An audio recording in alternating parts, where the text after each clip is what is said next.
Hey everybody, it's Chef Kibby, and I'm sitting in a parking lot of a donut shop because I just had something on my mind and I really wanted to share it with you right away.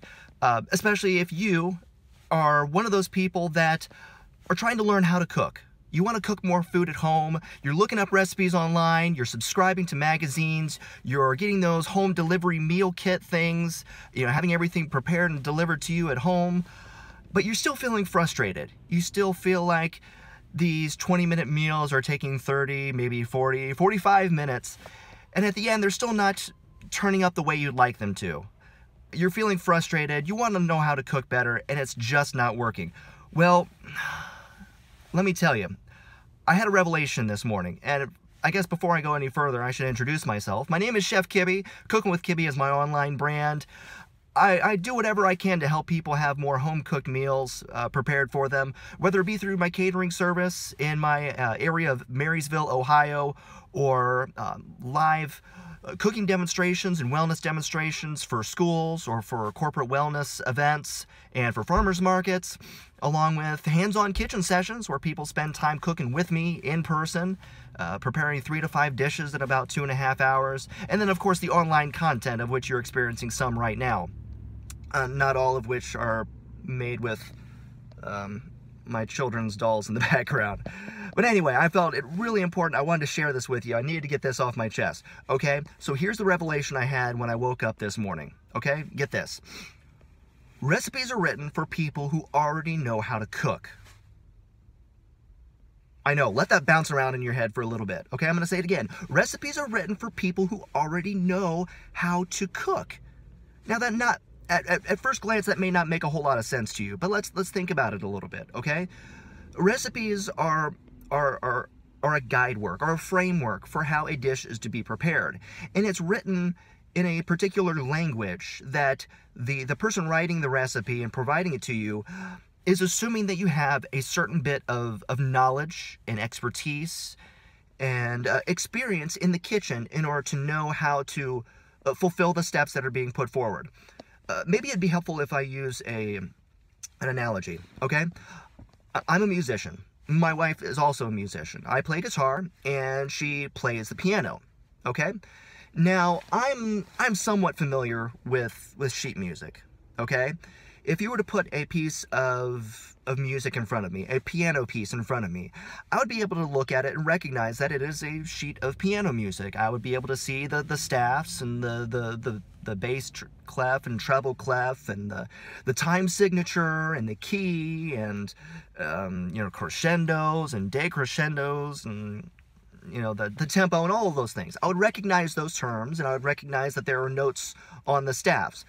But if you actually put it in front of me and set me in front of a piano and ask me to play it, I might be able to stumble through a few of the notes, but I just don't have the technique, so the muscle memory in my hands to be able to make that happen. On the other hand, if you put that same piece of music in front of my wife, as much as she'll tell you that she's out of practice with a piano, she could probably sit down and take a piece of music that maybe she's never seen and fake it pretty well, because she has the muscle memory, she has the experience, she understands the techniques that are portrayed in the sheet music that would be sitting in front of her. Now, that's always the case for you when you are picking up a recipe, whether it be, again, through a meal kit or through looking at things online on a blog or a YouTube video like the one you're seeing now. That may not always be the case.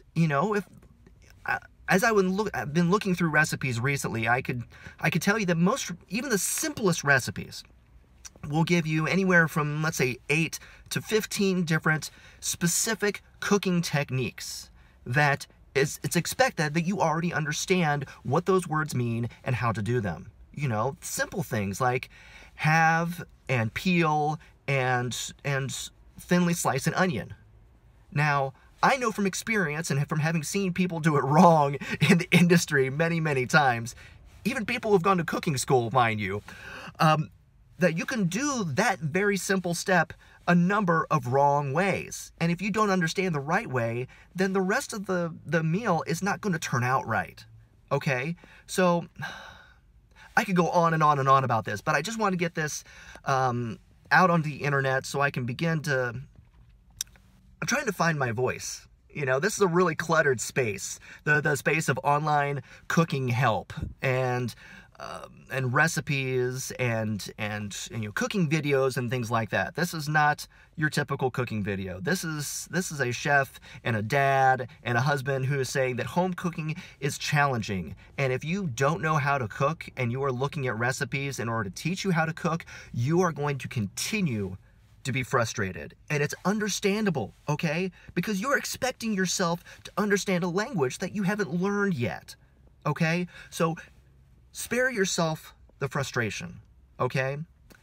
This is why I'm here. This is why I want to come in and fill in the gaps for those people who did not grow up with a mom or a dad or a grandparent or a loved one who cooked for them at home, who has not learned those techniques by seeing them every day and experiencing them for yourselves. I want to help fill in that gap for you, to teach you not how to prepare a recipe, but how to cook. I want to teach you those practical techniques that you need in order to read recipes properly and to execute them to the best of your abilities to make delicious, healthy, home-cooked meals for yourself and your family. So if I'm speaking to you, if any of this is resounding with you, if you're feeling those frustrations and anxieties about home cooking, tell me in the comments section of this video. I want to know, what are your frustrations? What are those things that you're seeing in recipes that you're like, Kibby, what is it they're saying? I don't even know how to do this. I don't know if I have the right tools for it. I don't know where to start. Okay? Let me know in the comments section of this video. I want to know how I can serve you. I am hoping to continue to create more content on my YouTube channel, and also some great online courses that you'll be able to subscribe to and purchase that will really get in depth at the needs that you have, maybe the needs that you didn't even realize that you have when it comes to home cooking, so that you can get rid of that frustration, that you can set it aside and you can enjoy cooking for yourself and your family. I would love to be able to give that gift to you. So any way that you know that I can do that for you, please let me know in the comments section of this video. Please be sure to subscribe to Cooking with Kibby on my Facebook, Twitter, Instagram, the YouTube channel. You can find me at cookingwithkibby.com. That's where you'll find my blog and links to other videos and articles that I've written. Thank you so much for watching. I hope you found this helpful. And until next time, I'll see you in the kitchen. How do I stop this thing?